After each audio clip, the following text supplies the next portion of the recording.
Hello friends, welcome to summer classes. आज का topic होने जा रहा है मेरा वाचन के प्रकार। मैंने बीएड वालों के लिए इंपॉर्टेंट क्वेश्चन को लाया है और ये सब एक एक नंबर में पूछे जाएंगे और मैंने ऐसे 5-6 क्वेश्चन इसमें कवर करवाए हैं। जैसे कि आपको पूछा जाएगा एक नंबर में वाचन के प्रकार, ये 2022 में पूछा गया था। तो आप बताओगे वाचन के 2 प्रकार हैं, स्वस्वर वाचन और मौन वाचन। उसके बाद अगर कोई पूछेगा कि स्वस्वर वाचन के कितने प्रकार हैं, तो 2 कौन कौन से हैं, तो व्यक्तिगत वाचन बताएंगे आप और सामूहिक वाचन। अब देखेंगे व्यक्तिगत वाचन के भी 2 पहलू होते हैं। पहला है आदर्श वाचन, दूसरा है अनुकरण वाचन। इसमें क्या होता है कि आदर्श वाचन में शिक्षक जो है वो शिक्षा देते हैं और अनुकरण वाचन में क्या होता है, छात्र के माध्यम से कोई चीज़ को पढ़ाया जा रहा है तो उसे हम कहेंगे व्यक्तिगत अनुकरण वाचन। तो ये व्यक्तिगत वाचन के 2 पहलू थे, मैंने आपको बताया।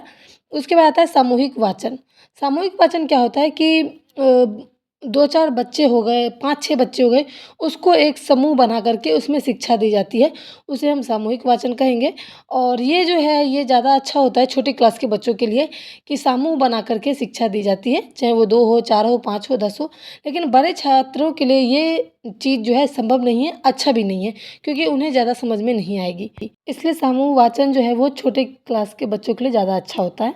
अब हम देखेंगे मौन वाचन के भी 2 प्रकार हैं, कौन कौन से। अगर आपसे पूछे तो पहला बताएंगे गहन अध्ययन, दूसरा है द्रुत वाचन। गहन अध्ययन में क्या होता है कि एकदम तह तक जाकर कोई, जैसे कि आपको कोई टॉपिक मिल जाता है, कोई टिप्पणियाँ मिल जाती है, कोई सार मिल जाता है या फिर ऐसा कहीं निबंध मिल जाता है या फिर आत्मकथा, तो उसको आप क्या कहेंगे कि उसके अंदर तक पढ़ोगे। कभी-कभी कोई व्यक्ति को आप देखोगे कि वो इतना अधिक गहन अध्ययन करता है कि आप बार-बार उसे बोल रहे हैं, उनको कुछ सुनाई नहीं दे रहा है। मतलब एक-एक चीज़ को बारीकी से पढ़ते हैं और उसके तह तक पहुँचते हैं और उसको समझते हैं। तो वो हमारा हो जाता है गहन अध्ययन।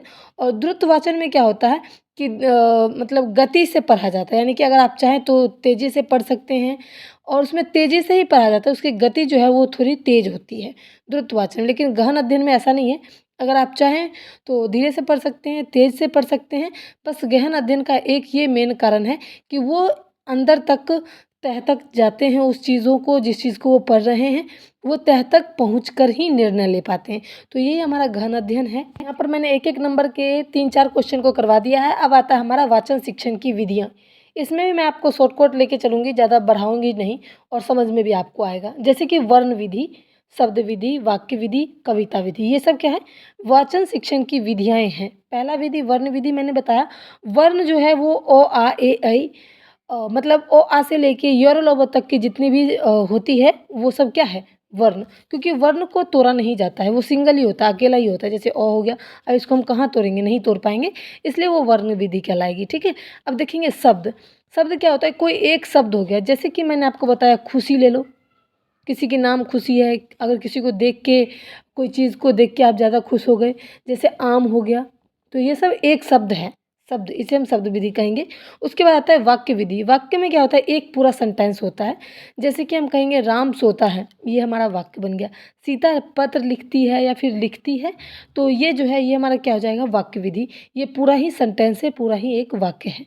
उसके बाद आता है हमारा कविता विधि। इसमें क्या होता है, कविता के 2-4 पंक्तियाँ ही होती है, जैसे कि मछली जल की रानी है, जोनी जोनी यस पापा, इसमें 2-4 पंक्तियाँ जो होती है वो होती है, तो उसे हम कविता विधि कहेंगे। उम्मीद करती हूँ मैंने वाचन के आपके 4-5 नंबर के क्वेश्चन को कवर करवाया है और बिल्कुल शॉर्ट माध्यम से। उम्मीद करती हूँ आपको समझ में आया होगा।